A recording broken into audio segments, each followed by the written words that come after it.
அம்மா எடுக்கணுமா? சின்னல இருந்தே கஷ்டப்பட்டாங்க எங்களுக்காக.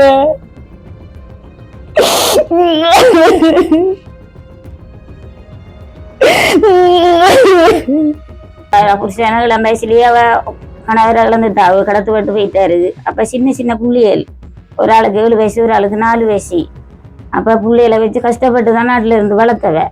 7ஆவது கட்டத்துல இனி அவங்க வளர்ந்துட்டாங்க. பிள்ளைகளுக்கு இனி கல்யாணம் கட்டி கொடுக்கணும், வீடு வாசல் கட்டி கொடுக்கணும்ன்றதுக்காண்டி தான் அவ கஷ்டத்துல போனவ. ஆனா எங்களுக்கு மரண தேதி மட்டும்தான் கிடைச்சது. எங்களால் அதை ஏற்றுக்கொள்ள முடியாத நிலைமையில நாங்க இருக்கோம். ஏனென்றா நம்ம எங்களை சின்ன வயசுல இருந்து அவ்வளவு கஷ்டப்பட்டு வளர்த்த அப்பா இல்லாம தான் நாங்க இருந்தாங்க. எங்களோட அப்பா சின்னத்துல எனக்கு 4 வயசுல இருக்கும்போது காணாம போயிட்டார். அதனால நாங்க கஷ்டப்பட்டு தான் வளர்ந்துனாங்க. எங்களை கஷ்டப்பட்டு வளர்த்து தாங்க இல்லாத நிலைமையிலே தான் வெளிநாட்டுக்கு போனவன். என்னோட கல்யாணம் கட்டுற வயசுல புள்ளியலும் இருக்கு, அது அவளுக்கு சீதனம் கொடுக்கணும், வீடு உழவு கட்டி கொடுக்கணும்ன்ற நிலைமைக்காக தான் அவ போனவன். வேற எதுக்காகவும் போகவில்லை. அவைக்கு புருஷன் இருந்திருந்தா எங்களை எப்படியாச்சும் பார்த்து ஊர்ல இருந்து. அப்பாவின் இறுதிச் சடங்கை செய்வதற்கு தான் சந்தர்ப்பம் கிடைக்கவில்லை. அம்மாவின் இறுதிச் சடங்கை செய்வதற்காவது சந்தர்ப்பம் கிடைக்குமா என்ற எதிர்பார்ப்பில் 2 பெண் பிள்ளைகள் எதிர்பார்த்து காத்து நிற்கும் துயர சம்பவம் திருகோணமலையில் பதிவாகியுள்ளது.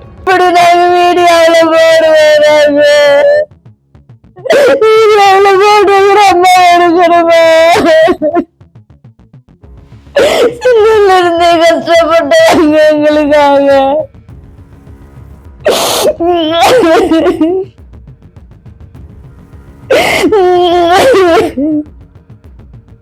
அம்மா வருவாட்டு பார்த்து திருத்தராங்க. அம்மாட மரண செய்தி மட்டும் கேட்டது.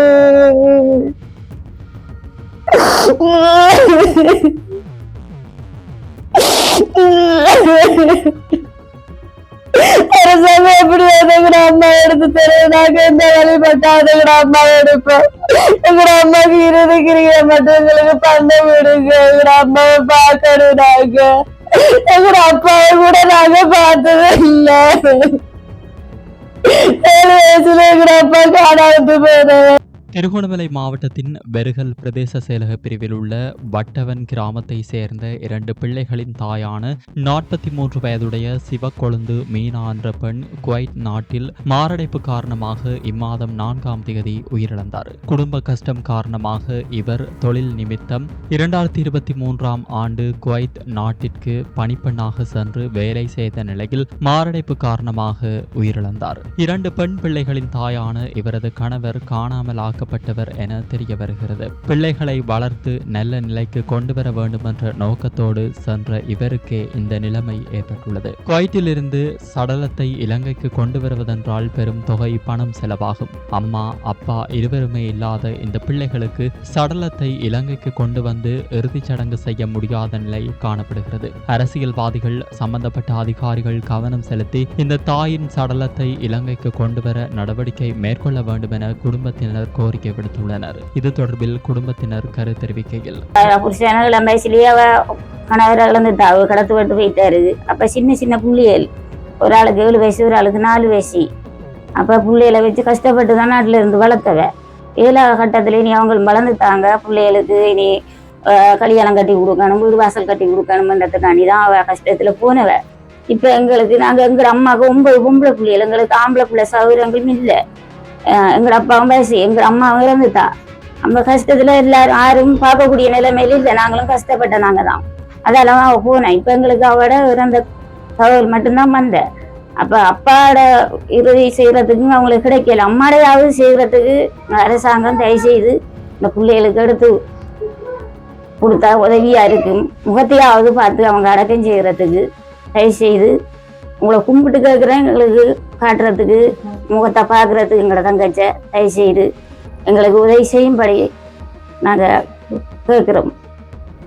இதேவேளை அப்பாவின் இறுதிச் சடங்கை செய்வதற்கு தான் சந்தர்ப்பம் கிடைக்கவில்லை. அம்மாவின் இறுதிச் சடங்கை செய்வதற்காவது சந்தர்ப்பம் கிடைக்குமா என்கின்ற எதிர்பார்ப்பில் 2 பெண் பிள்ளைகளும் எதிர்பார்த்து காத்து நிற்கின்றனர். இது தொடர்பில் அவர்கள் கண்ணீருடன் கோரிக்கை விடுத்துள்ளனர். எங்கள் அம்மா வெளிநாட்டுக்கு பணி வேலைக்காக சென்றவர்.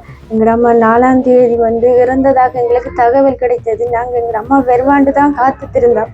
ஆனால் எங்களுக்கு மரண தேதி மட்டும்தான் கிடைச்சது. எங்களால் அதை ஏற்றுக்கொள்ள முடியாத நிலைமையில நாங்கள் இருக்கோம். ஏனென்றா எங்கட அம்மா எங்களை சின்ன வயசுல இருந்து அவ்வளவு கஷ்டப்பட்டு வளர்த்த அப்பா இல்லாம தான் நாங்க இருந்தாங்க. எங்கட அப்பா சின்னத்துல எனக்கு 4 வயசுல இருக்கும்போது காணாம போயிட்டார்.